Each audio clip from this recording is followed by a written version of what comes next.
మీలో ఎవరైనా ఏమైనా చెప్పాలనుకుంటున్నారా? భరద్వాజ్ సార్. యా. 23 సినిమా యాక్చువల్గా నేను చాలా కాలంగా ఇది ఎవరైనా తీస్తే బాగుండని తిరుగుతున్నాను.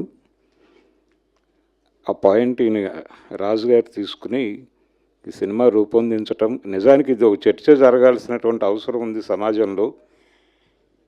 ఈ చిలకలూరిపేట బస్ దహనం కేసులో 93 అంటే నిన్నే జరిగింది ఇన్సిడెంట్. అది 93 మార్చి 7వ తారీఖు జరిగింది. మార్చి 8వ తారీఖు మనం 32 సంవత్సరాల తర్వాత మాట్లాడుకుంటున్నాం. ఇప్పుడు వీళ్ళు అప్పటి నుంచి జైల్లోనే ఉన్నారు.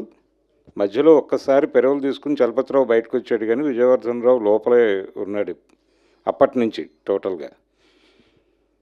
ఇతను అంటే వీళ్ళు ఎందుకు మగ్గిపోతున్నారు, అంతకాలం ఎందుకు ఉండాలి జైల్లో అంటే చాలామందికి లైఫ్ అంటే 14 సంవత్సరాలు అని చెప్పి ఒక అనుమానం, ఒక ఇది ఉంటుంది, ఒక నమ్మకం. కానీ లైఫ్ ఈజ్ లైఫ్ అని ఒక జడ్జిమెంట్ ఉంది.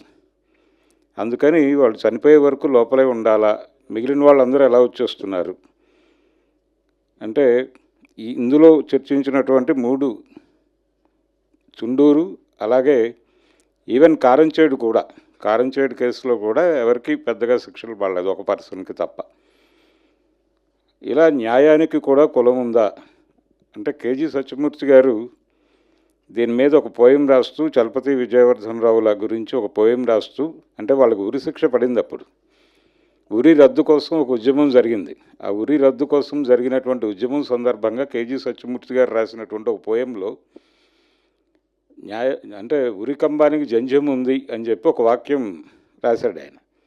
అది విపరీతంగా కదిలించినటువంటి వాక్యం. అంటే మనం కులం లేదు, అంతా ఏం లేదు అనుకుంటాం, కానీ ఇప్పటికీ భారతదేశంలో కులపరమైనటువంటి దోపిడీయే, కులపరమైనటువంటి అణచివేతే నడుస్తోంది అనేది మనకు చాలా స్పష్టంగా అర్థం అయ్యేటువంటి కేసు ఇది, చిలకలూరిపేట.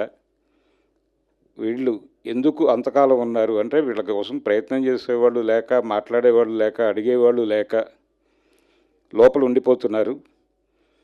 ఈ మధ్యకాలంలో నేను చాలా సందర్భాల్లో అంటే ఆంధ్రప్రదేశ్ హోంమంత్రి గారు అనిత గారిని కూడా కలిసాం 2 సార్లు. అంతకు ముందు హోంమంత్రులను కూడా కలిసాం. ప్రతి ఒక్కరూ పరిశీలిస్తామంటారు తప్ప ఎవరూ పట్టించుకోవట్లేదు. 93లో వీళ్ళు జైలుకు వచ్చినప్పుడు, రాజమండ్రి జైలుకు వచ్చినప్పుడు నేను వేరే కేసులో జైల్లోనే ఉన్నాను. అప్పుడు నేను బయటకు వచ్చేసాను, నా జీవితంలో నేనున్నాను, కానీ వీళ్ళు అక్కడే ఉన్నారు ఇప్పటికీ. కాబట్టి కులపరమైనటువంటి ఒక వివక్ష కొనసాగుతూ ఉంది ఈ సమాజంలో.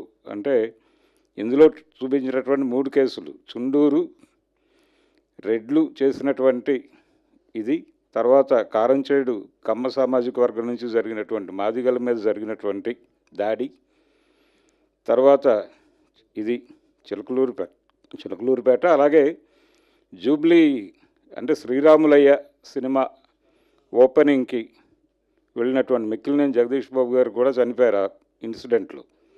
5 జర్నలిస్టులు ఉన్నారు, వాళ్ళు కాకుండా క్రూ ఉంది.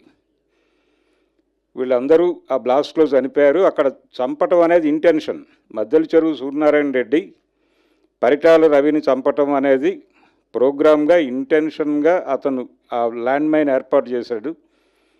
అయితే పరిటాల రవి గారి కారు కంటే ఈ మీడియా వ్యాన్ ముందుకు వెళ్ళి అక్కడ ఆ బ్లాస్ట్ జరిగి చనిపోయారు 26 మొత్తం. కాబట్టి ఆ కేసులో అందరికీ నార్మల్ లైఫ్ వేశారు. ఆ నార్మల్ లైఫ్ వాళ్ళు చేసేసి బయటకు వచ్చేసారు. అంటే విత్ రమేష్ను వాళ్ళు ఉన్నది గట్టిగా 7.5 ఏళ్ళు 8 ఏళ్ళు ఉండుంటారు, బయటకు వచ్చేసారు.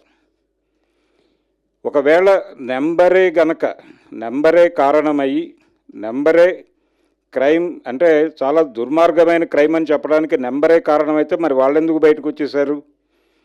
ఒక జడ్జిమెంట్ ఉంది. నేరం తీవ్రతని మనం ఐడెంటిఫై చేయాలంటే చంపిన విధానం తప్ప నెంబర్ కాదు అని.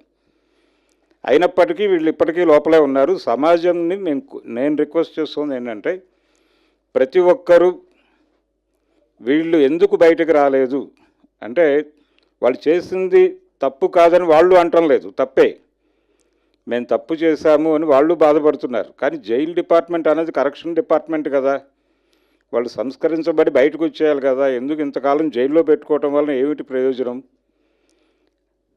గాంధీ గారిని హత్య చేసినటువంటి వాళ్ళు కూడా 14 ఏళ్ళకి బయటకు వచ్చేసారు కదా, గోపాల్ గాడ్సే వీళ్ళందరూ. నారాయణ ఆప్టే అలాగే, గాడ్సే మాత్రమే ఉరిశిక్ష పడింది, మిగిలిన వాళ్ళు లైఫ్ చేసి బయటకు వచ్చేసారు కదా. వీళ్ళు ఈ జూబ్లీ బ్లాస్ట్ వాళ్ళు వచ్చేసారు. తర్వాత చుండూరు కేసులో ఎవరికి శిక్షలు కూడా పడలేదు, కారంచేడులో ఒకళ్ళకి పడింది, కానీ వాళ్ళు ఎక్కువ రోజులు జైల్లో లేరు. అంటే కింది కులాల మీద జరుగుతున్నటువంటి దాడుల్లో జైలుకి వెళ్ళిన వాళ్ళు ఎవరూ కూడా ఎక్కువ రోజులు ఉండటం లేదు. వీళ్ళని మాత్రమే ఎందుకు పెట్టు కూర్చున్నారు అంటే ఇక్కడ మాత్రమే ఎందుకు ఈ వివక్ష నడుస్తోంది అనేది సమాజం ఆలోచిస్తుంది. ఏదో రూపంలో సమాజంలోకి వెళ్ళాలి. నిజానికి చాలా అంశాలు మనకి తెలుగు సమాజంలో ఉన్న అంశాలు తెలుగు సినిమాలో రిఫ్లెక్ట్ కావడం లేదు. మొదటిసారిగా అలాంటి ప్రయత్నం ఒకటి జరిగింది ఈ సినిమా ద్వారా అని నేను అనుకుంటున్నాను.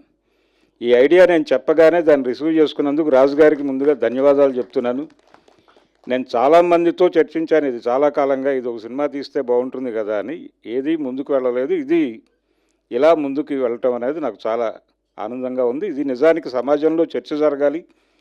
ప్రతి ఊళ్ళోనూ ప్రజా సంఘాలని వీళ్ళని కూర్చోబెట్టి, బాబు ఏమిటి పరిస్థితి, మనం ఇప్పటికీ జైల్లోనే ఉన్నారు వాళ్ళు. చలపతిరావు నెల్లూరు జైల్లో ఉన్నాడు, విజయవర్ధన్ రావు రాజమండ్రిలో ఉన్నాడు. కాబట్టి వాళ్ళ విడుదలకు ఏదైనా ఇది ఉపయోగపడుతుంది. ఇది ఒక ఉద్యమంగా అంటే ఒక సినిమా నుంచి ఒక మూమెంట్ బిల్డ్ అయ్యి వాళ్ళు బయటకు రావటం అనేది జరిగితే డెఫినెట్గా ఈ సినిమా కళ సాకారం అవుతుంది అనేది నేను భావిస్తున్నాను. Thank you. Thank you sir, thank you so much.